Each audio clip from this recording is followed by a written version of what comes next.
Everyone, welcome to my channel steno tubers. और आज हम बात करने वाले हैं लास्ट 1 मंथ स्ट्रैटेजी की फॉर एसएससी स्टेनो 2019 के लिए। और ये काफ़ी सारी रिक्वेस्ट आ रही थी इस वीडियो के लिए लास्ट 1 मंथ की, और ये फाइनली रेडी है।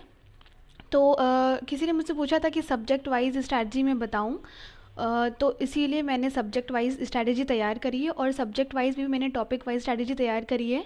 तो ये स्पेसिफिकली एसएससी स्टेनो 2019 के सीबीटी के लिए है, जिसमें अभी अप्रॉक्स 1 मंथ बाकी है होने में। 24 दिसंबर से स्टार्ट होने वाले हैं वो। तो आइए चलते हैं, देखते हैं कि आपको कैसी अपनी स्ट्रैटेजी फॉलो करनी है।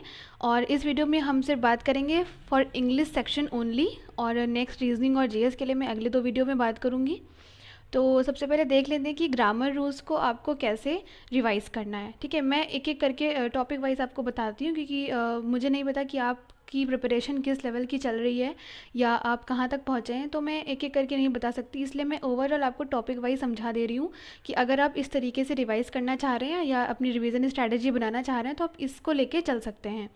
तो सबसे पहले हम बात कर लेते हैं ग्रामर रूल्स की, जो कि बहुत ही इम्पॉर्टेंट टॉपिक हैं इस सेक्शन के लिए, इंग्लिश के लिए। तो आपको करना क्या है कि आपको वो बुक लेनी है जिस बुक से आपने अपने रूल्स और बेसिक्स कवर किए थे। Take the book, any book you have for rules and basics. जो भी आपने यूज़ की थी पहले अपने बेसिक्स या रूल्स पढ़ने के लिए, ग्रामर रूल्स पढ़ने के लिए, आपको वो बुक फिर से उठानी है। Start reading from the beginning, आपको वो शुरू से पढ़नी शुरू करनी है। ठीक है, अब उसके बाद आपको रूल्स स्टार्ट करने हैं, एक एक करके रूल्स सारे पढ़ते जाइए और उन रूल्स को टिक करते जाइए जिन्हें जो आपको उस वक्त याद हो रहे हो। ठीक है, जिन्हें देखकर आपको ये लग रहा हो कि ये मुझे आता है या ये मुझे याद है।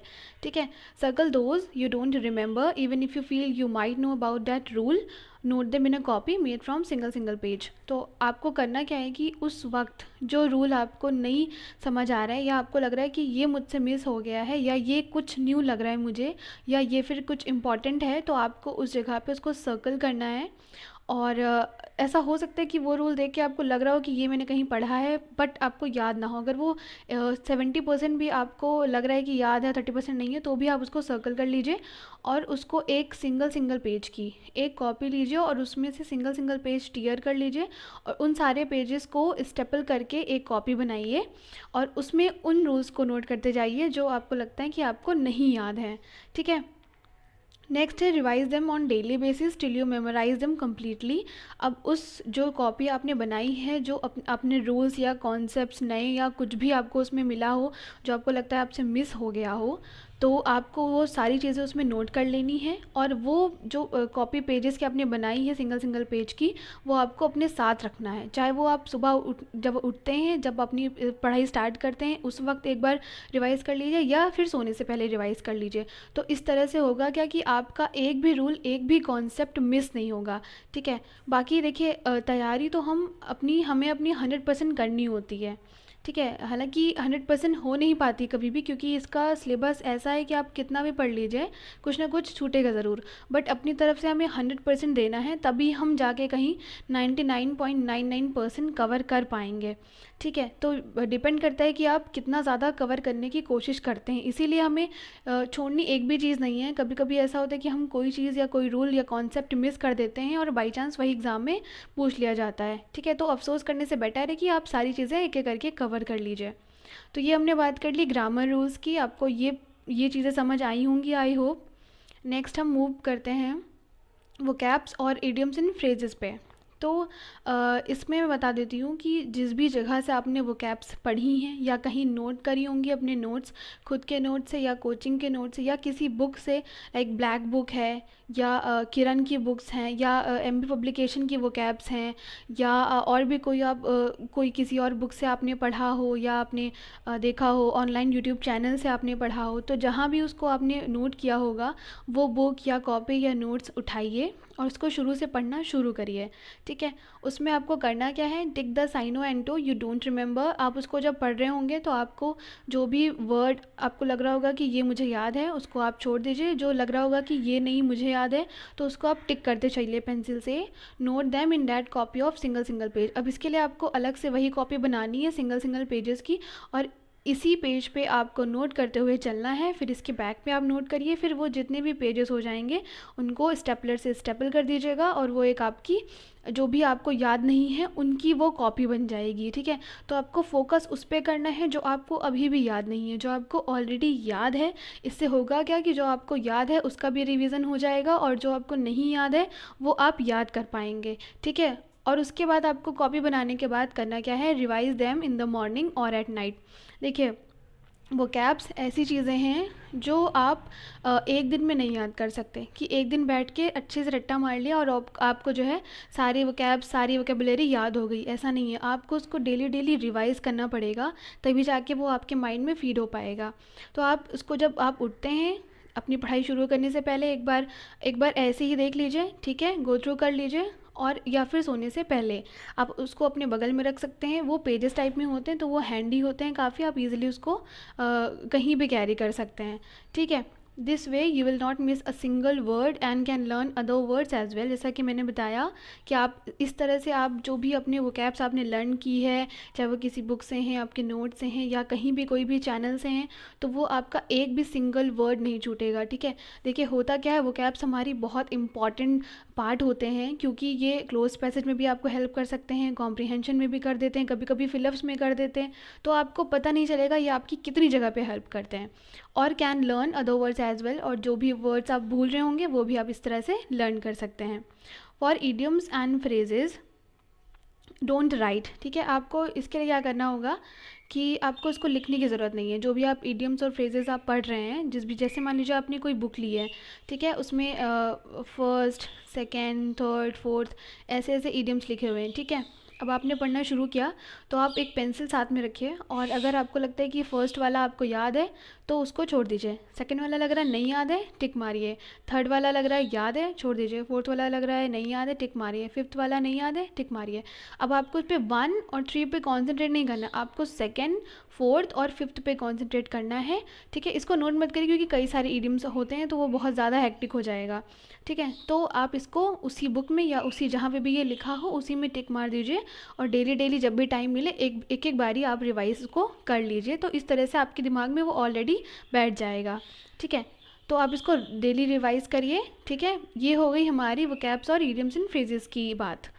नेक्स्ट अब कई बच्चे सोच रहे होंगे कि there are lots of vocabs, I don't know how will I write all of them. तो इतनी सारी वोकैब्स हैं, इतने सारे वर्ड्स हैं, इतनी सारी चीज़ जो मुझे नहीं आते इनफैक्ट। ठीक है, तो ये उन बच्चों के लिए है जिन्होंने अपनी तैयारी ऑलरेडी 80-90% कम्प्लीट कर ली है। अगर आप अभी भी 30-40% पे चल रहे हैं तो ये आप नहीं कर सकते क्योंकि आधी से ज़्यादा चीज़ें तो आपको आती ही नहीं होंगी, तो वो तो फिर फुल प्रिपरेशन हो जाएगी। ये सिर्फ रिविज़न स्ट्रैटेजी है। ठीक है, तो आपको करना क्या है कि that's why I told you to note them on a single page and carry it wherever whenever you want. इसलिए मैंने आपको बोला कि आपको सिंगल पेज की एक लाइक रफ टाइप की कॉपी तैयार करनी है, ना कि एक पर्टिकुलर फुल्ली कॉपी तैयार करनी है। तो पेजेस रहेंगे वो हल्के रहते हैं और कहीं भी आप उसको कभी भी कैरी कर सकते हैं और कहीं भी तुरंत निकाल के उसको रिवाइज कर सकते हैं। सेकेंड है, copy and book are such a load to carry everywhere. देखिए, हर जगह आप बुक्स कैरी नहीं कर सकते, हर जगह आप कॉपी नहीं कैरी कर सकते। ठीक है कि नहीं, ये बात सही है। तो फिर इसीलिए मैंने बोला कि सिंगल पेजेस की कॉपी रहेगी तो आप कहीं भी कैरी कर सकते हैं। Pages can be easily carried anywhere, they are handy. आप उसको हाथ में लेके कहीं भी फोल्ड करके रख सकते हैं। फोर्थ है, you can fold them, put it in your pocket and read them wherever you want. आप उसको अच्छे से अपने पॉकेट में रख के कहीं भी रख सकते हैं, आराम से कैरी कर सकते हैं। कहीं गए हैं आप तो आराम से उसको रीड कर सकते हैं, रिवाइज कर सकते हैं। ठीक है, and if you want to record them in your phone that's great, but that's your personal choice. और अगर आपको लगता है कि वो कैप्स आप पढ़ रहे हैं और उसको रिकॉर्ड करके आप उसको फिर से सुन सकते हैं तो आपको याद हो जाएंगी, तो ये आपका आइडिया है, आप इसे यूज़ कर सकते हैं। मैंने यूज़ नहीं किया इसलिए मैं सजेस्ट नहीं कर सकती। अगर आप करना चाहते हैं तो बिल्कुल कर सकते हैं। ऑल राइट, और देखिए थोड़ा अच्छे मार्क्स गेन करने के लिए थोड़ी सी ज़्यादा मेहनत तो आपको करनी ही पड़ेगी। ठीक है, नेक्स्ट हम बात कर लेते हैं क्लोज और कॉम्प्रिहेंशन की। तो ये तो आपकी डेली प्रैक्टिस पे डिपेंड करता है कि आप एक्चुअली चॉइस, इसलिए मैंने बोला डिपेंड्स ऑन योर चॉइस कि आपका ये जो एरिया है ये वीक है या स्ट्रॉन्ग है। डिपेंड ये करता है कि आपका जो क्लोज पैसेज है, जो कॉम्प्रिहेंशन है, आप किस तरह से उसको सॉल्व कर रहे हैं, ज़्यादा टाइम ले रहा है, कम टाइम ले रहा है, ये तो आप ही जान सकते हैं। तो आपको इस तरह से डिवाइड करना है कि अगर आपका वीक है तो आप कितने क्लोज डेली सॉल्व करेंगे, स्ट्रॉन्ग है तो फिर कितने सॉल्व करेंगे, या आपका मीडियम लेवल में जा रहा है, एवरेज है, तो आप कितने सॉल्व करेंगे। तो ये आप अपने आप से डिसाइड कर सकते हैं। और सेकेंड है मॉक्स। तो मॉक्स में तो आपकी वैसे भी डेली प्रैक्टिस होती ही है, क्योंकि उसमें क्लोज पूछते हैं, कॉम्प्रिहेंशन का पूछते हैं, तो आपकी इस तरह से डेली प्रैक्टिस हो जाती है। ठीक है, पर्टिकुलरली इसके रिवीजन के लिए कोई चीज़ है नहीं। और स्पॉटिंग एरर्स की हम बात कर लेते हैं, और सेंटेंस इम्प्रूवमेंट की। तो do practice every day, otherwise मॉक्स में प्रैक्टिस हो ही जाएगा। तो मॉक्स अगर आप डेली दे रहे हैं तो उसमें एरर्स मिलती हैं, उसमें फिलअप्स मिलते हैं, उसमें सेंटेंस इम्प्रूवमेंट भी आता है, तो उसमें तो ऑलरेडी प्रैक्टिस हो ही जा रहा है। और अगर उसमें कुछ आपका गलत हो जा रहा है, कोई क्वेश्चन बाई मिस्टेक या बाई चांस आपका गलत हो गया है, तो आपको उसमें अगर कोई नया रूल मिल रहा है या कोई न्यू कॉन्सेप्ट मिल रहा है, तो उसे भी एक वही सिंगल पेज वाली कॉपी में नोट करते जाइए, ताकि आपको ये रिवाइज करने के बाद आपको याद रहे कि अगर ये एग्ज़ाम में बाई चांस आ गया तो आप उसको वहाँ पे गलत ना करें एटलीस्ट। ऑल राइट, नेक्स्ट हम बात कर लेते हैं वॉइस, नरेशन, पैराजम्बल्स, फिलअप्स और फ्रेज रिप्लेसमेंट की। तो ये भी है, ये भी आपको पूरी तरह से, अगर आप कोई अच्छा मॉक दे रहे हैं तो उसमें आपकी ये अच्छी खासी प्रैक्टिस हो जाती है। इनफैक्ट अगर आप ऑफलाइन भी कोई एसटी दे रहे हैं, या आप ऑफलाइन भी कोई सेट सॉल्व कर रहे हैं, प्रीवियस ईयर पेपर की तरह सॉल्व कर रहे हैं उसको, तो भी उसमें प्रैक्टिस हो जाएगी आपकी, क्योंकि ये मिक्सअप क्वेश्चन होते हैं। और उसमें भी अगर आपको कोई न्यू चीज़ मिल रही है, लाइक फिलअप्स में आपको कोई ऐसी फिलअप में कोई फिल इन द ब्लैंक्स में फिल करने को कोई ऐसा वर्ड आया जो आपको नहीं याद है, ठीक है, आपको उन 4 ऑप्शंस में आप नहीं समझ पाए कि इसमें हमें फिल क्या करना है, तो वो भी आपको नोट करते जाना है। ठीक है, फ्रेज रिप्लेसमेंट में भी सेम चीज़ आपको करनी है। अगर आप समझ नहीं पाए कि उन 4 ऑप्शंस में आपको अगर कन्फ्यूज़न हो गई और अगर आप नहीं कर पाए, तो डैट मीन्स कि वहाँ पे कोई नई चीज़ है जो आपको नहीं पता है, तो वो भी आपको नोट करते चलना है। ऑल राइट, नेक्स्ट हम बात कर लेते हैं पार्ट्स ऑफ स्पीच की। तो इसमें तो कई सारे टॉपिक्स होते हैं, नाउन, प्रोनाउन, जो भी वर्ब, एडवर्ब, जो भी आपको लगता है कि आप वीक हैं जिस टॉपिक में, तो आप उसको रिवाइज कर सकते हैं। जो भी बुक आपके पास हो, 1 बुक से, 2 बुक से, 3 बुक से, जो भी आपके पास बुक्स हैं, तो आप उसको रिवाइज कर सकते हैं। Can read this topic from various sources, तो बुक्स हैं या ऑनलाइन मटेरियल है या कोई अच्छा यूट्यूब चैनल है, आप उससे पढ़ सकते हैं, रिवाइज कर सकते हैं, नो इशू, बट आपको ये क्लियर होना चाहिए बस। Okay, other things to do, other things की हम बात अगर करें तो सॉल्व प्रीवियस ईयर सेट्स, वो तो आपने कर ही लिए होंगे, लेकिन फिर भी जैसे एमबी पब्लिकेशंस में है और किरण के सेट्स हैं, और भी कई सारे सेट्स आते हैं प्रीवियस ईयर या ऐसी प्रैक्टिस सेट्स, तो अगर आप वो डेली सॉल्व कर रहे हैं तो आप में उसके मिक्सअप क्वेश्चन आप ऑलरेडी सॉल्व कर रहे हैं। उसमें एरर्स भी होती हैं, उसमें वोकैब्स भी होती है, उसमें इडियम्स भी होते हैं, उसमें क्लोज भी है, कॉम्प्रिहेंशन भी है, नरेशन भी है, वॉइस भी है, उसमें हर चीज़ आपको मिल जाती है।